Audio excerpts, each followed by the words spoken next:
Are you dealing with sore muscles after a workout or even just stretching? Does the soreness make it difficult to move every day, and the idea of going back to the gym seems crazy, and then stretching on top of it makes it feel like a chore? I bet you have tried foam rolling, you've had supplements, you've been told to ease into your routine, and oh yeah, you've been told you could stretch those out. Today, I'm going to show you the ultimate game changer, this simple technique that can stop your muscle soreness in minutes, and then explain to you why all the things you're doing are not working even though the experts say they will. Okay, so let's dive right in.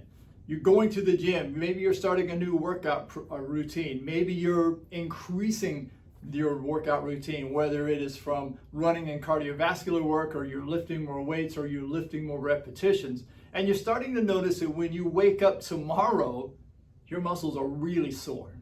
And it's like every time you have to move, sometimes even breathing can become sore with the muscles in your body. And by day 2, my gosh, the pain just almost doubles, and you're at a point then of it almost feels too painful to lift your tongue up off your gums at that point.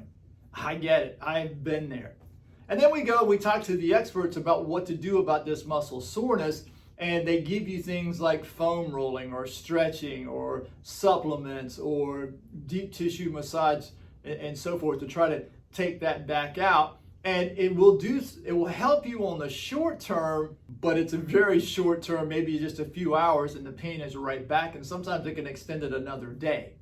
And so when we start talking about muscle soreness today, I want to talk about a basic understanding of what's happening with your muscles, and B, why the traditional things that most experts offer you really don't work on the long term, and then finally finish up with giving you the ultimate, what I call the ultimate game changer in muscle soreness, that literally in minutes you can stop your muscle soreness. And I do it all the time. I do it every day, and it's just amazing to watch the change in somebody's body when you teach them how to do that. And so I'm going to teach you how to do that today as well. So let's get started. So the thing is when you're working out and you're using your muscles, or even if you're working in your yard or you change jobs and you're doing something different with your muscles, as you're using your muscles, we always hear people talk about it, well, you get slight muscle tears in the muscle tissue. You do that, but it's not really what's causing the soreness in that muscle. So if you know that when you're finished in the gym and you touch your arms, and man, your muscles feel hard, and they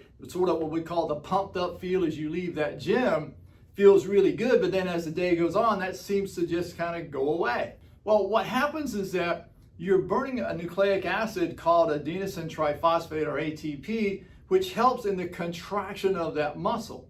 But it leaves a waste in the muscle fibers called lactic acid. And day after day of working out, what happens is it builds up in the muscle tissue, causing the muscle to feel hard.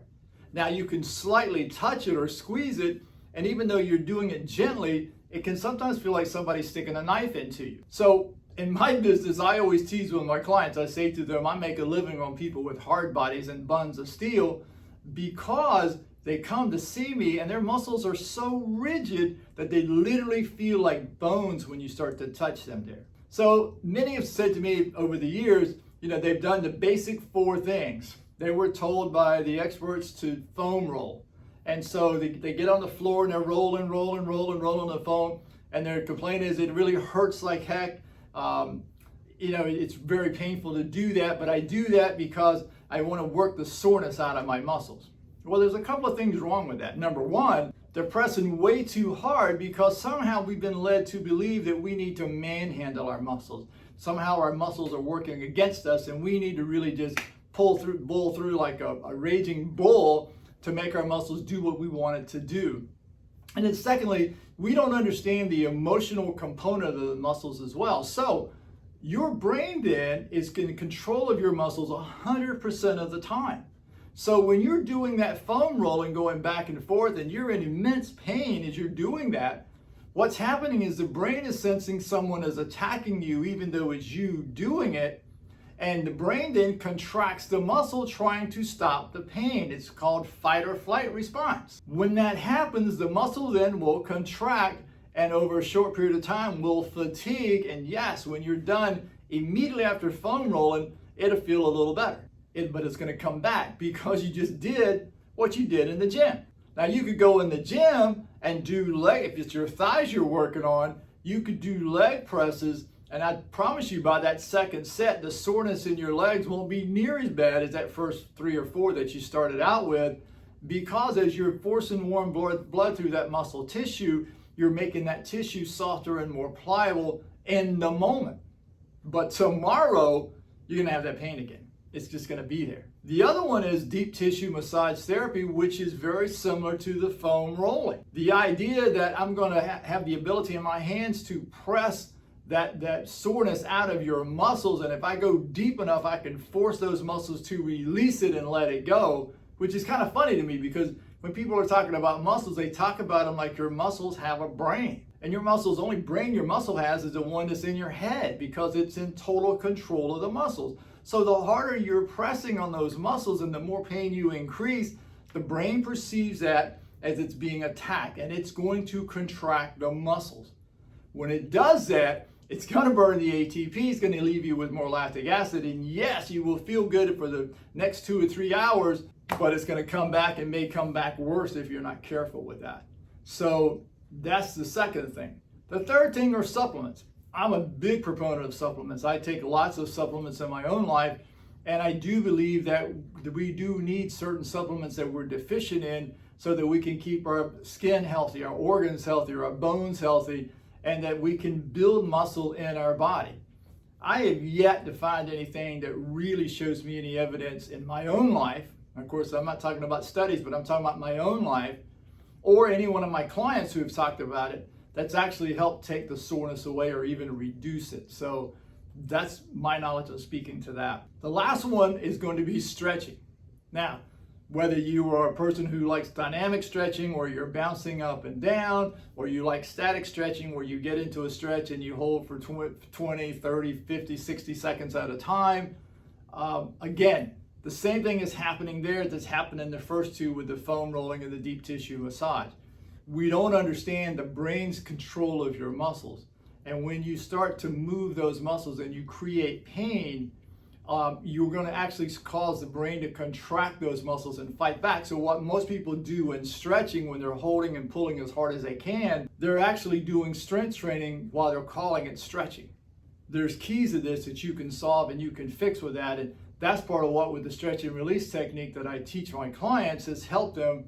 And for some of them, it seems like a miracle, but the reality is, it's just understanding how the brain works with your muscle. So many times, give you an example with my stretch and release technique, many times I'll have athletes who are over 50 come in, and I'll touch their thigh or their quad down here, or I'll touch their calves, and man, you'll almost come off the table, it's so sore, and I barely touch. The thing is that if I can coach them to breathe as I'm holding, and again, I'm not holding tight, and I'm going to show you how to do this for yourself, but as I'm pressing in with my thumb or I'm pressing in with my fingers, I'm not digging into their legs, so just so you know that, but I'm pressing in a more gentle fashion.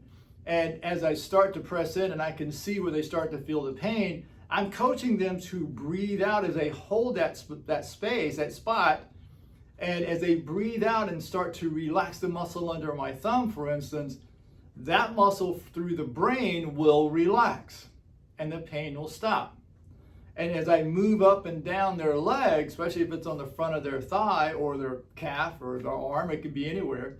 But as I move up and down their leg in this particular example, each time I hit certain spots, especially out on the IT band on the outside out here, there's a pain. And it doesn't take a lot of pressure to create that pain. But as I get them to breathe out and allow the muscles to relax, as I sit there and hold that spot with my thumb, within about 5 minutes, maybe 10 minutes, they're amazed when I come back to their thigh and I press twice as hard as I did the first time, and they feel nothing. I'm telling you, they feel nothing. And people go crazy about that, because it's like, oh my God, just 5 minutes ago it was killing me, and now I feel nothing. You can do the same thing when you're at home. I do mine a lot of times sitting at a stoplight. I'll just take my hand and I'll just grab right here on my thigh, and all I'm doing is I'm looking for spots that are sore. And when I find that spot that is sore, I hold it, maintain the pressure, breathe out, and the pain goes away.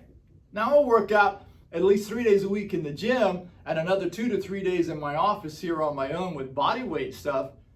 and I can push myself. And even if I start to feel slightly sore, I can do this, and within minutes it stops. It's not a miracle. What it is that I'm playing with my brain with my muscle here, you see. And so if I push hard, too hard, and the pain is there, I'm going to go like that, and I'm going to hold my breath. And when I do that, the brain then views that as being attacked and contracts the muscle out here, you see. And so what I want to do is give it just enough pressure that the brain can identify where I'm pressing, and then breathe out and allow that muscle to relax. If you press too hard where you cannot breathe out, that muscle cannot relax. I don't care who you are. I mean, you can do that with setting your leg up here where you're working down your thigh this way. You can work on your arm. People with elbow tendonitis, for instance, you can get in here and start to work on the arm. I've had several people, actually more than 100 people come see me with elbow tendonitis. And I'm telling you, when you get in here and you start to work, I've seen it go away in 30 minutes and not come back. Because we're not understanding how the brain plays a role with the muscles. Now, people will talk about muscle memory, and it leaves people with the belief that my muscle here has a memory. But the memory is really a neural pathway in my brain that lays down the instructions and knows which muscles to recruit whenever I want to grab something, you see. And it's like, so when you understand that and you start to work in, and again, all I'm doing is just pressing lightly on my arm, just enough I can start to feel like, okay, this is a sore spot here. Breathe out and allow that to just relax, and then move down my arm the other way. Your muscles should be as soft as cotton candy. You should easily be able to feel the two bones here. When the muscles get hard like that, it makes it difficult to rotate the bones to move. The muscles make the bones move. I heard some guy the other day saying that he thought the bones made the muscles move, and the guy was a healthcare person. I was amazed. I mean, if that's true, then a quadriplegic could get up off the bed because his bones in would move the muscles so he could get up. The problem with quadriplegics is there's damage neurologically and their muscles can't work. So that makes no sense. That's my little rant for the day. But anyway, so getting back to this, you want to work on your arms like this all the time. Work on your legs. And if you do this each and every day, when you work out in the gym, not only can you stop the soreness, but in a lot of cases, if you do this on a daily basis, you can reduce that pain from actually ever starting to begin with. Doesn't mean you're not going to be sore once in a while, but when you come back and you do that, you can stop that. So give that a try. Let me know how you work with that in the comments. Do you have any questions or whatever? Please let me know. Don't forget to subscribe. Now, I know a lot of you like to click on and watch my videos and have not subscribed, like 90% of you out there.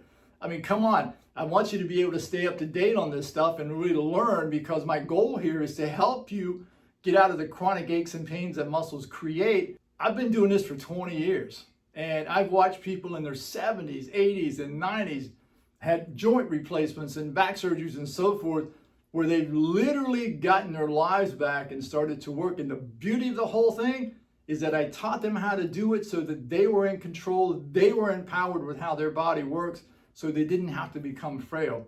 So please do me a big favor, subscribe down below so that you can get these videos every week when they come out.